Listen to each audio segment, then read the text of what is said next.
بسم اللہ الرحمن الرحیم۔ السلام علیکم ورحمۃ اللہ وبرکاتہ۔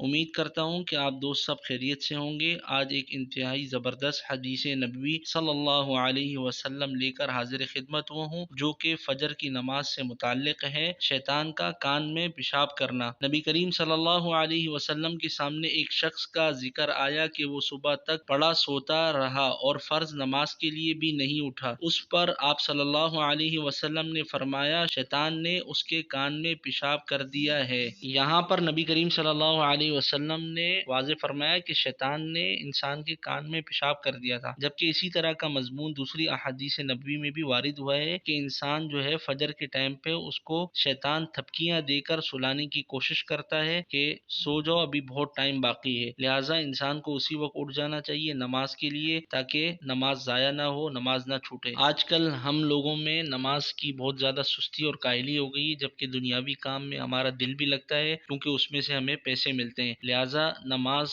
کے بارے میں اللہ تعالیٰ قیامت کے دن سب سے پہلے سوال کریں گے۔ اگر آج آپ نے نماز کو کمتر اور حقیر سمجھا تو قیامت والے دن اللہ تعالیٰ آپ کے ساتھ بھی ویسے ہی رویہ، یعنی کم تری اور حقارت والا رویہ اختیار فرمائیں گے۔ نماز کی خود بھی پابندی کیجیے، اپنے گھر والوں کو بھی اس کا حکم دیجیے۔ نبی علیہ الصلوۃ والسلام کی یہی تعلیمات ہیں۔ جزاک اللہ خیرہ۔ السلام علیکم ورحمۃ اللہ وبرکاتہ۔